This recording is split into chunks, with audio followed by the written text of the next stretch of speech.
দর্শক, উপজেলা নির্বাচনের সংবাদ সংগ্রহে এই মুহূর্তে মুন্সিগঞ্জের লোহাজংয়ে আছেন আমাদের সহকর্মী সৈকত সাদিক। আমরা সরাসরি চলে যাচ্ছি তার কাছে। সৈকত, নির্বাচনের পরিস্থিতি কেমন দেখছেন এবং সুষ্ঠু নির্বাচনে আইন শৃঙ্খলা রক্ষাকারী বাহিনীর ভূমিকা কেমন?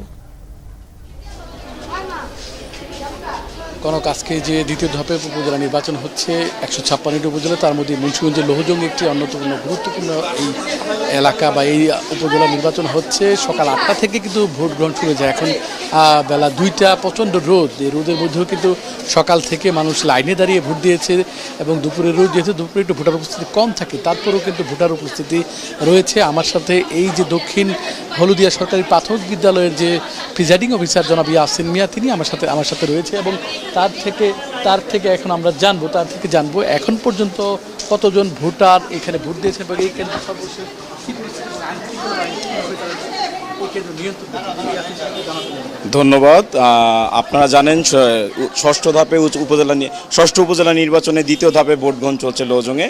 সকাল 8টা থেকে আমরা নির্বিঘ্নভাবে নিরাপদে আমাদের ভোটাররা ভোট প্রদান করেছে। আমার এই পর্যন্ত 2193 ভোটারের মধ্যে 1120টা ভোট কাস্টিং হয়েছে।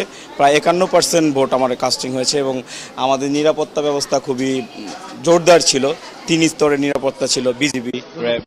এই প্রিসাইডিং অফিসার কিন্তু জানালেন যে এখানে অলরেডি 50% বেশি ভোট পড়ে গেছে। এখন যেহেতু বড় লাইন নাই, তারপরেও কিন্তু ভোটার উপস্থিতি আছে এবং বিকাল পর্যন্ত ভোট চলবে, 4টা পর্যন্ত। এবং আইন শৃঙ্খলা বাহিনীর সদস্য, পুলিশ রয়েছে, আনসার রয়েছে এবং বিজিবি নিয়মিত টহল দিচ্ছে, র্যাব টহল দিচ্ছে এবং নির্বাহী ম্যাজিস্ট্রেট কেন্দ্রে যাচ্ছে। সব মিলিয়ে কিন্তু এই যে লোহজংয়ে আমরা বেশ কেন্দ্রে ঘুরলাম, সব মিলে আইন শৃঙ্খলা পরিস্থিতি কিন্তু এখন পর্যন্ত স্বাভাবিক আছে, কোনো ধরনের বিশৃঙ্খলা শোনা যায়নি। কনক, এই হচ্ছে লোহজং উপজেলা নির্বাচনের সর্বশেষ পরিস্থিতি। সৈকত, আপনাকে ধন্যবাদ।